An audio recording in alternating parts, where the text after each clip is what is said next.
Oi, amados, tudo bem? Amados, eu quero falar sobre a autoridade. Eu estava pensando aqui e estava pensando numa das conversas que a Denise teve com vocês. E eu quero falar sobre a autoridade. Muita gente não entende bem essa questão de obedecer a autoridades, mesmo que sejam corruptas, mesmo que sejam ditatoriais, né? E na verdade, eu quero aprofundar um pouco sobre isso, tá? Eu quero ler primeiro para vocês João 19, que diz assim, ou melhor, João 18, finalzinho do 18.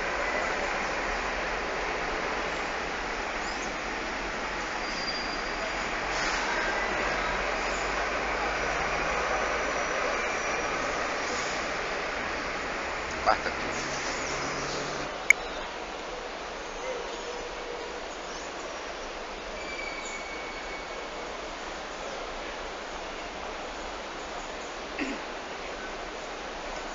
Oi, amados, tudo bem?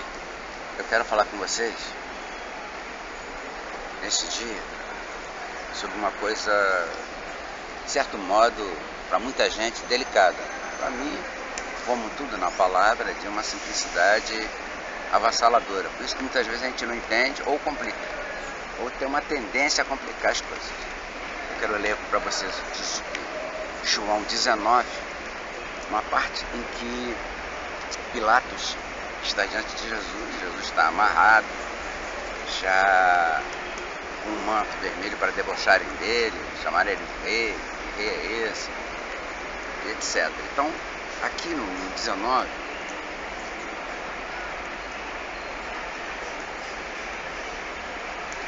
Pilatos já tinha sentido que Jesus era diferente. Ele, na carne, no natural, ele já tinha sentido que aquele homem era diferente de tudo que ele conhecia. De todas as autoridades que ele conhecia lá em Roma, de todas as autoridades que ele conhecia locais. Quando ele chegava numa terra e dominava a terra, ele queria procurar lá o que era o cabeça daquele lugar ali, que é porque, ó, chegou o Império Romano, não tem como segurar, nós chegamos para ficar. Assim era o Império Romano, assim era o exército romano. E assim foi o Império Romano, que foi lá desde a Escócia até a Turquia, o Império até o norte da África. Era um império avassalador. Não tinha como resistir ao poder dos romanos. Os romanos construíram as primeiras estradas, as primeiras estratégias, primeiros armamento uniforme, primeiros comandos a serem obedecidos cegamente para que as táticas e as estratégias resultassem em vitória inconteste. Então, está aqui o Pilatos, que representava o poder de Roma ali na Palestina, e ficou com medo. A própria esposa dele já tinha tido um sonho de que ele estava correndo perigo de vida, porque ele ia fazer uma coisa que era contra os desígnios, né? Com a interpretação dos romanos, né? Os desígnios divinos. E ele, quando Pilatos ouve aquele homem entrar, ele fica apavorado, ele fica assustado. Ele fica assim, ué, o que esse cara fez? O que ele fez? Mas olha, segundo a nossa lei, eu vou ler aqui para vocês.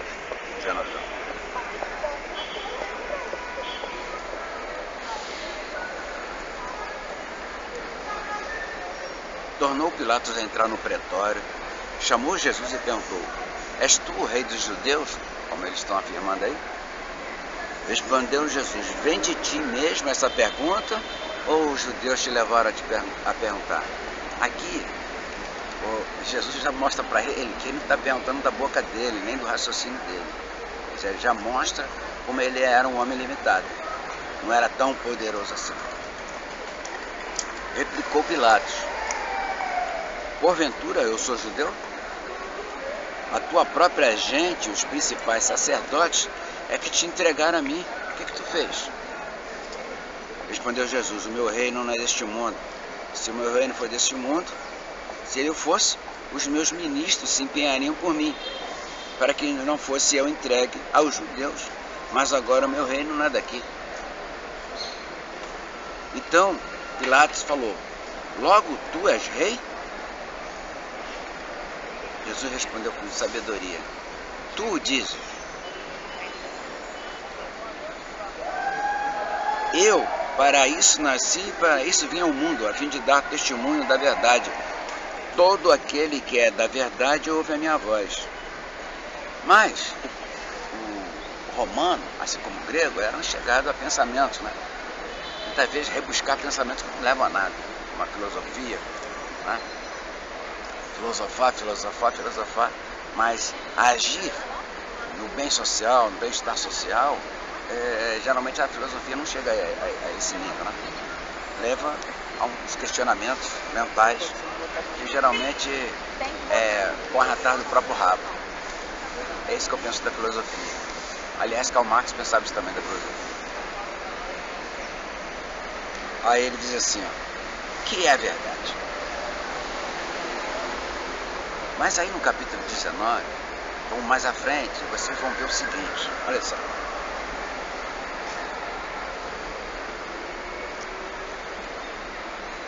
Então por isso Pilatos tomou a Jesus e mandou açoitá-lo.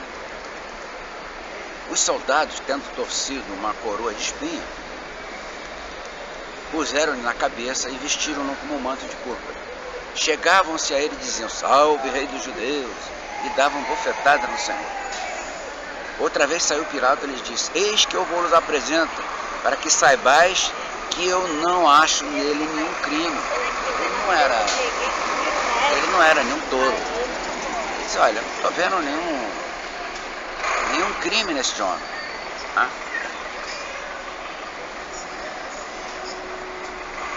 Saiu, pois, Jesus, eis que vos apresento para que saibais que eu não acho nele crime algum. Saiu, pois, Jesus trazendo a coroa de espinho e o manto de púrpura. E disse-lhes Pilatos, eis aí o homem. Ao verem os principais sacerdotes e os seus guardas gritaram, crucifica-o, crucifica-o. Mas disse-lhes Pilatos, tomai-o vós outros e crucificai vocês mesmos, porque eu não acho nele crime algum.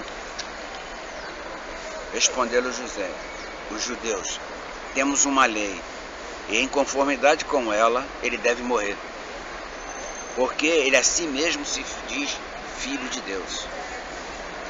Pilatos, ouvindo a tal declaração, ainda mais temor ainda ficou.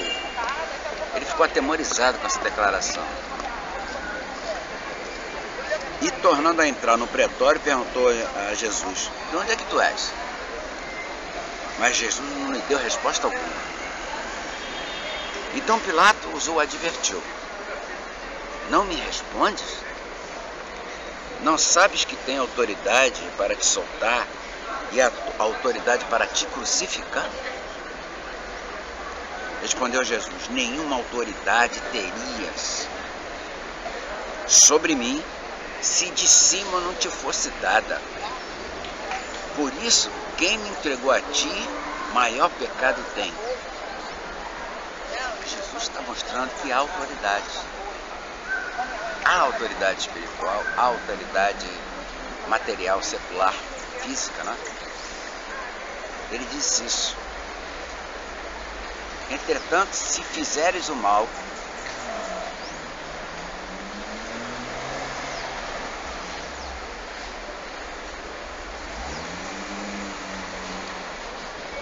a partir desse momento, Pilatos procurou soltá-lo.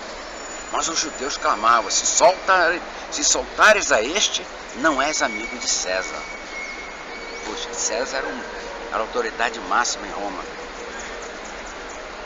Todo aquele que se faz rei é contra César. Aí eles já começam a chantagear Pilatos. O próprio povo começa, o próprio judeu diz o seguinte, olha, se você soltar este homem que se diz rei dos judeus, se você soltar ele, você é contra César. Esse César pode acabar sabendo que você está permitindo que um rei compartilhe com ele o poder. Ora, Jesus já tinha dito que o reino dele não era deste mundo. Mas os judeus não estavam nem aí, porque eles queriam seguir as regras. Eles conheciam a letra morta. Então, a coisa mais interessante aqui é entendermos que o próprio Senhor diz assim, olha, se você não tivesse recebido a autoridade do meu Pai, você nem estaria aí. Então existe uma autoridade concedida. E nós vamos então agora para Romanos. Na carta de Paulo aos Romanos, pelo Espírito Santo, o que tem de claro aqui? É que Paulo vai tratar com a igreja que está entre os romanos, está em Roma, da questão da autoridade. Por quê? Porque muitos ficavam assim, foi o nosso governo, foi as nossas autoridades que mataram Cristo. E começou a aparecer um certo questionamento sobre a autoridade.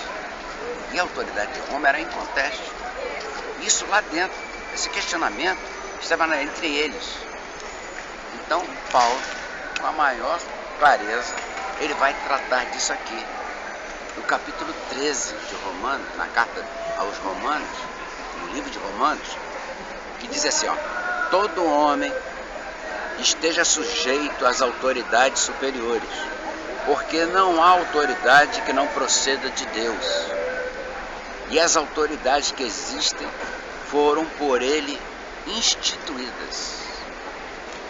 De modo que aquele que se opõe à autoridade resiste à ordenação de Deus. E os que resistem trarão sobre si mesmo condenação. Condenação de quem? De Deus. Porque os magistrados não são para temor quando se faz o bem, e sim quando se faz o mal. Queres tu não temer a autoridade? Faz o bem e terás louvor dela. Ao fim e ao cabo, o que Paulo está dizendo aqui pelo Espírito, o Espírito de Jesus Cristo, o Espírito Santo, está dizendo uma coisa bem simples. Olha, toda autoridade é constituída por Deus. Aí você pergunta assim, quando a autoridade começa a cometer atrocidades, começa a lutar contra a liberdade, começa a emitir constituir leis, né, inumanas, em que vão frontalmente contra a liberdade do homem, contra a liberdade de expressão, contra a liberdade de religião. Uma coisa fica bem clara aqui, porque quando ele diz assim, é necessário que lhe estejais sujeitos às autoridades, não somente por causa do temor da punição, mas também por dever de consciência. Por esse motivo também pagais tributo, porque são ministros de Deus, atendendo constantemente a este serviço. Que serviço? A vontade de Deus. Então, o que fica bem para nós aqui é entendermos a questão da consciência. A nossa consciência não vem do que nós acreditamos, não vem das nossas filosofias, não vem da nossa religiosidade, mas vem do nosso temor a Deus. O que fica também claro para nós é entendermos que se tivermos autoridades que nos proíbam de adorar ao nosso Deus, como foi o caso de vários profetas que estiveram em determinado momento proibidos de adorar o Deus único, foi o caso de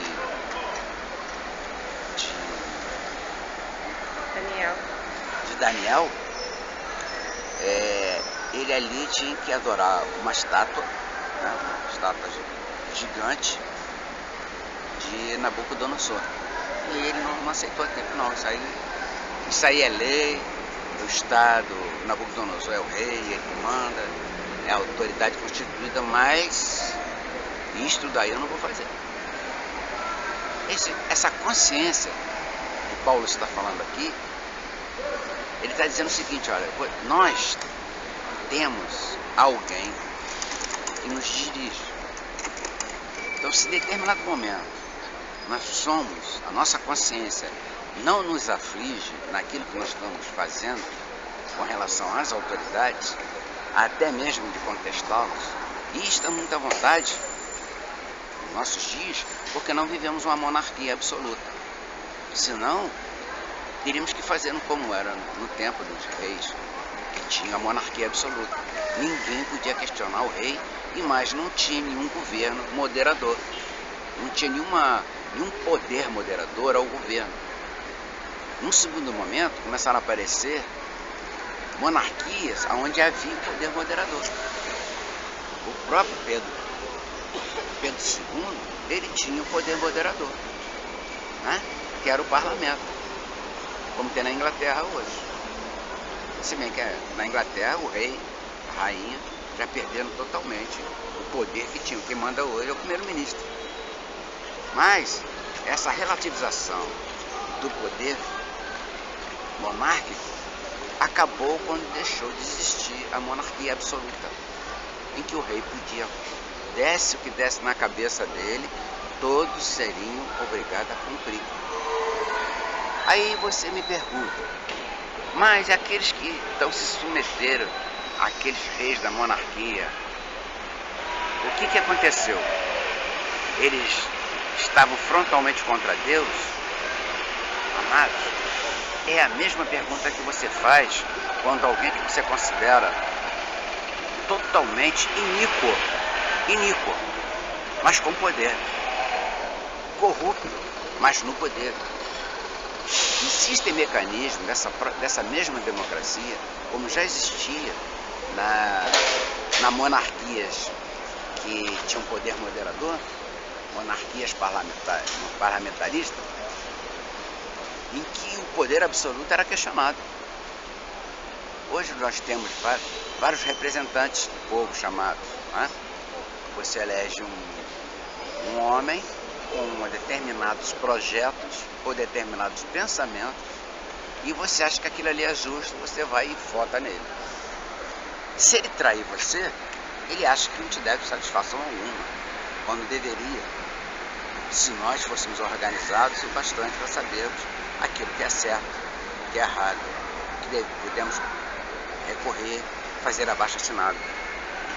No passado eu participei de lutas sociais e certa vez juntamos 36 mil assinaturas para pedirmos a extensão do metrô até a Pavuna, e o metrô só ia até Irajá. Então nós juntamos 36 mil assinaturas e entregamos ao secretário de Transportes do governo naquela época, aqui no Rio de Janeiro. E, por incrível que pareça, o governador, que era a autoridade máxima no estado, levou em consideração. Por quê? Porque ele era suscetível a ouvir a população. Talvez o outro governador não fosse suscetível. Aí o que nós teríamos que fazer? Acatar o descaso, o desprezo. Isso nos remete ao que nós estamos colocando desde o começo aqui. Consciência. Quando nós temos consciência, nós procuramos meios de mudar, seja de um modo pacífico, seja de um modo enérgico. O que nós não podemos fazer é de um modo maldoso, doloso. Eu creio que você questionar a autoridade no Estado democrático, isso é normal. Você pode ser da oposição. Você pode ser até da oposição mais dura.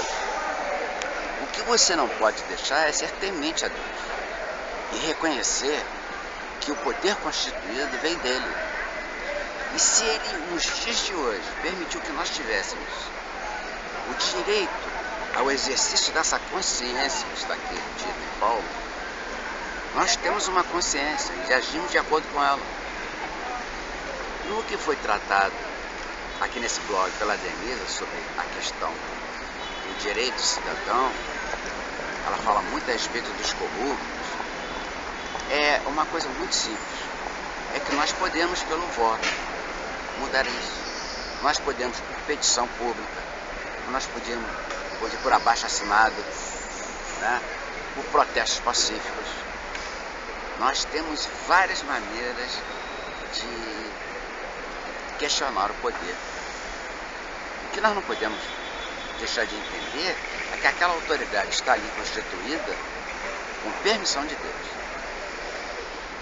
E se você tem uma percepção crítica em relação ao status quo, ao sistema, você tem que procurar de uma maneira agradável a Deus, seja pela sinceridade do teu coração, seja pela sinceridade da tua consciência diante do Deus Todo-Poderoso, que é amor, e pensando por amor ao próximo, sinceramente, você achar que o estado de coisas não está bom, a primeira coisa que você tem que fazer para contestar esse poder é dobrar o teu joelho, amado, é clamar a Deus por ele.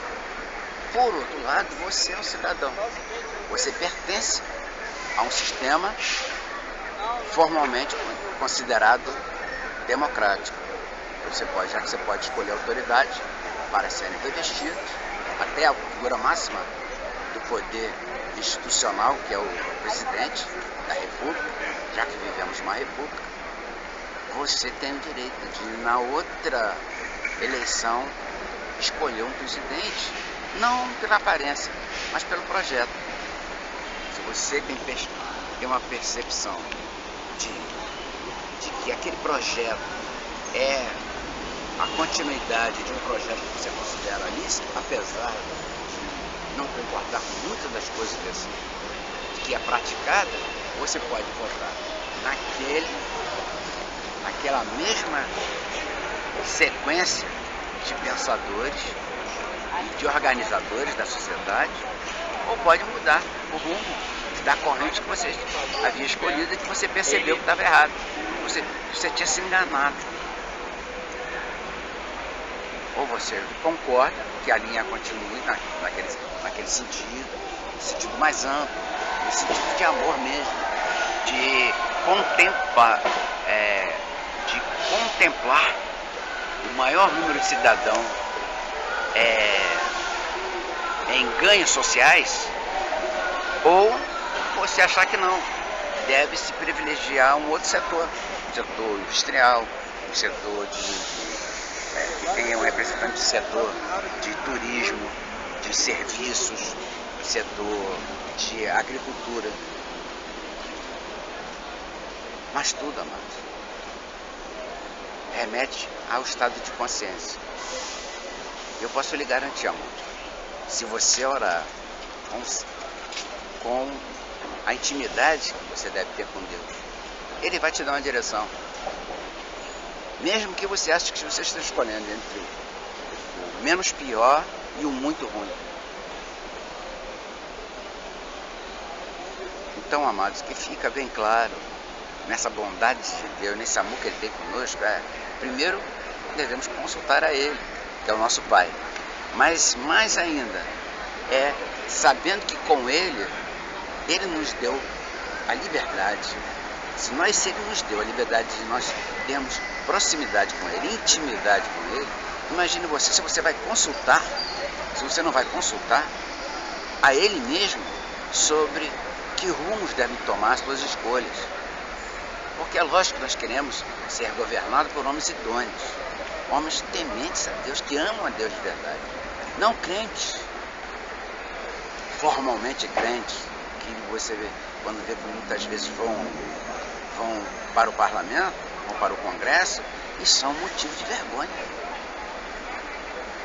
Literalmente trazem blasfêmia, faz o povo blasfemar contra Deus, porque eles se dizem representantes de Deus. A palavra também fala nisso. Noite e dia, o nome do Senhor é blasfemado por causa das vossas iniquidades, porque vocês dizem que são de Deus. Então, o que fica claro para nós aqui, amados, é antes de tudo nos remeter a essa consciência, essa busca real, não aquilo que nós achamos, não aquilo que nos falam, mas aquilo que nós analisamos, o que é melhor neste momento para o nosso país. Tem gente que vota na outra porque o outro é simpático, porque é bonito, Porque é rico. Porque é um artista conhecido. Né? Outros votam até num homem porque acha que ele vai resolver todos os seus problemas. Porque ele é muito inteligente, muito sábio, muito experimentado. Mas nem isso basta. Eu deixo para você a reflexão, amados, é de que, para mim, o capítulo de Romanos fala de autoridade, sim, que nós temos que obedecer às autoridades. E diz logo assim, ó, todo homem seja sujeito às autoridades superiores, porque não há autoridade que não seja constituída por Deus. De modo que aquele que se opõe à autoridade resiste à ordenação de Deus. E todos aqueles que a resistem trarão sobre si mesmo condenação. Muitas vezes uma condenação é um prêmio. Se você tem um governo totalmente corrupto e você vai fazer um protesto pacífico e você é perseguido por causa disso, você é digno de louvor. Parabéns, você é um homem que concorda com essa generalização total de corrupção que o nosso país está vivendo. Mas ele está dizendo mais. Ele está falando do poder em si, o poder concedido a Deus. Se há uma comoção social e todos procuram uma mudança, coletivamente procuram uma mudança, é porque esse povo está procurando um novo poder constituído, em que esteja mais próximo do amor, do amar-nos uns aos outros. Vamos buscar para que o nosso país não tenha corrupção, não tenha gente pobre, não tenha miserabilidade. Então, amado, estado de consciência é uma coisa básica para que entendamos o capítulo 13 de Romanos. Reflita nisso. Beijo no teu coração.